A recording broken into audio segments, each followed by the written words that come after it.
For about 24 hours, it looked like Aja Wilson had just secured the most important payday the WNBA had ever seen. A 3-year Supermax deal worth roughly $5 million, a number that instantly spread across social media like wildfire. It felt like a defining moment, the kind of contract that usually sets the tone for the entire league conversation. But that feeling didn't last. Before the dust even settled, the Indiana Fever stepped into the picture and completely changed the financial landscape again. Aliyah Boston's new 4-year extension worth $6.3 million didn't just beat Wilson's number, it reset what top of the league actually means under the new collective bargaining agreement. And suddenly, what looked like Wilson's crowning achievement turned into something much more complicated. Because now the conversation isn't just about who is the best player on the court. It's about who is shaping the future of money in women's basketball. And right in the middle of that shift, Caitlin Clark is still waiting in the wings, becoming eligible for her own massive extension next year.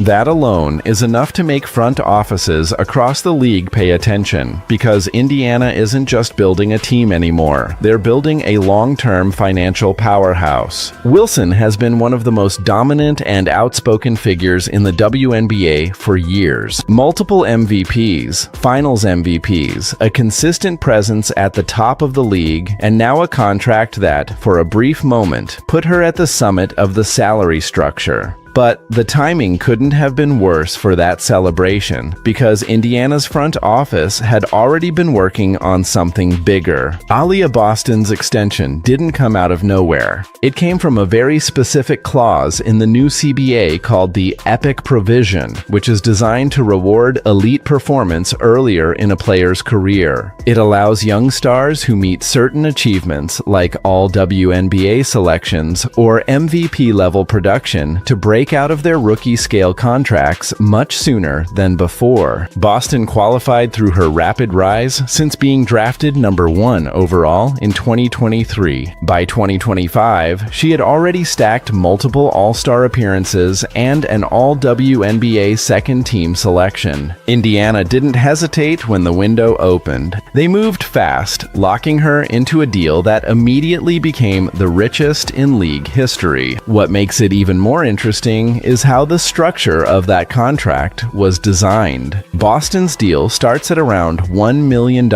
in the first year, then escalates into a percentage of the salary cap in later seasons. That decision wasn't random. It was strategic. By structuring it that way, Indiana preserved flexibility. They kept space to retain key players like Kelsey Mitchell, while also protecting future room for Caitlin Clark's eventual extension. It's a long-term blueprint, not a short-term splash. That's where the contrast with Las Vegas becomes impossible to ignore. In Vegas, Wilson's Supermax deal sits at the center of everything. The system is built around her, and the supporting cast has often had to adjust financially to make sure the roster stays intact. It's a model that has worked because Wilson is undeniably elite, but it also limits flexibility when it comes to building depth around her.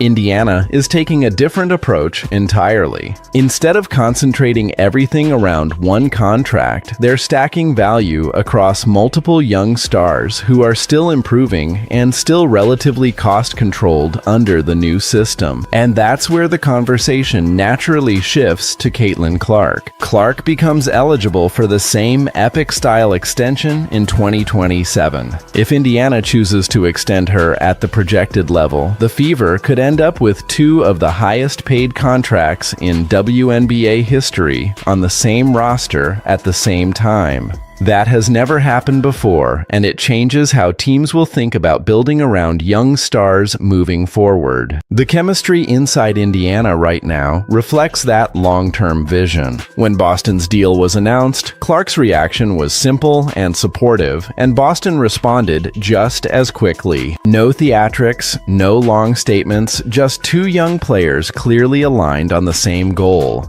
That matters because financial success in sports only works when the locker room stays stable behind it. But while Indiana is building forward, Wilson's position has become a topic of constant discussion across the league. Part of that comes from perception, and part of it comes from timing. When Wilson announced her extension with Las Vegas, she framed it as the natural continuation of everything she had accomplished: multiple MVPs, championships, and consistent dominance. For a moment, it felt untouchable. Then Boston's deal landed, and that hierarchy changed. Not just because of the number, but because of how it was structured and what it represents. Boston didn't maximize immediate earnings in year one. Instead, she accepted a lower starting salary to preserve roster balance. That decision allowed Indiana to keep other key contributors and maintain depth, something that directly impacts winning potential. It's a very different philosophy compared to Vegas, where the structure has leaned more toward maximizing the superstar at the top and filling the rest of the roster around that decision. Neither approach is inherently wrong, but they lead to very different outcomes. Indiana's version is about balance and sustainability. Vegas's version is about maximizing a proven superstar's window. And that difference became even more visible when you look at how both teams handled competition on the court. In recent playoff matchups, Boston's impact against Wilson became a major talking point among analysts.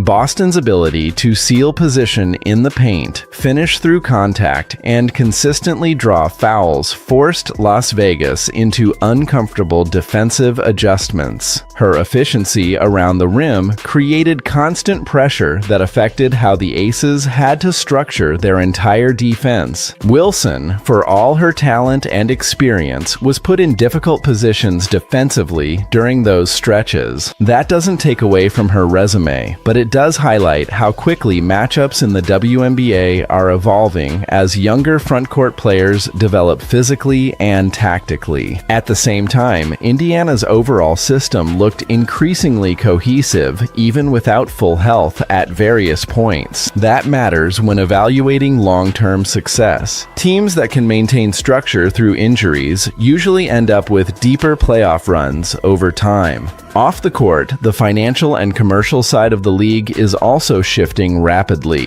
Caitlin Clark's presence has already transformed viewership, merchandise demand, and media attention. Her upcoming eligibility for a massive extension adds another layer to Indiana's long-term dominance strategy. If she signs a deal comparable to Boston's, the Fever could end up controlling both the top salary spots in the league at the same time. That's not just a statistical milestone, that's a structural shift in how the league's economics operate. Wilson, meanwhile, has also been part of broader conversations about visibility, marketing, and how players are valued commercially. Her name often comes up in discussions about fairness in endorsements and recognition, especially as new stars like Clark bring in massive new audiences and sponsorship attention. But the reality of the modern sports business is simple. Brands follow attention, and attention in women's basketball has expanded dramatically with the arrival of new stars and new storylines. That shift doesn't erase what veterans have accomplished, but it does change how opportunities are distributed in real time.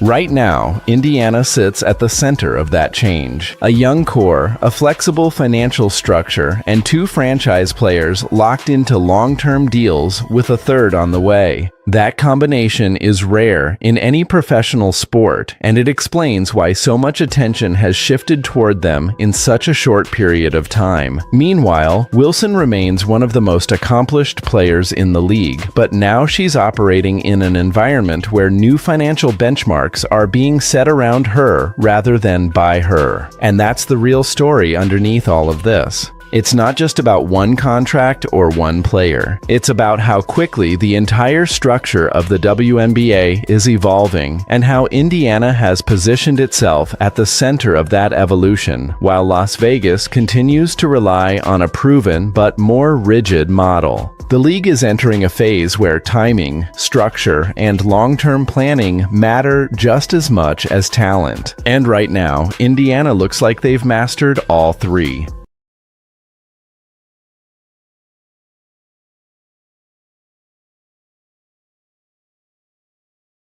For about 24 hours, it looked like Aja Wilson had just secured the most important payday the WNBA had ever seen. A 3-year Supermax deal worth roughly $5 million, a number that instantly spread across social media like wildfire. It felt like a defining moment, the kind of contract that usually sets the tone for the entire league conversation. But that feeling didn't last. Before the dust even settled, the Indiana Fever stepped into the picture and completely changed the financial landscape again. Aliyah Boston's new 4-year extension worth $6.3 million didn't just beat Wilson's number, it reset what top of the league actually means under the new collective bargaining agreement. And suddenly, what looked like Wilson's crowning achievement turned into something much more complicated. Because now the conversation isn't just about who is the best player on the court. It's about who is shaping the future of money in women's basketball. And right in the middle of that shift, Caitlin Clark is still waiting in the wings, becoming eligible for her own massive extension next year. That alone is enough to make front offices across the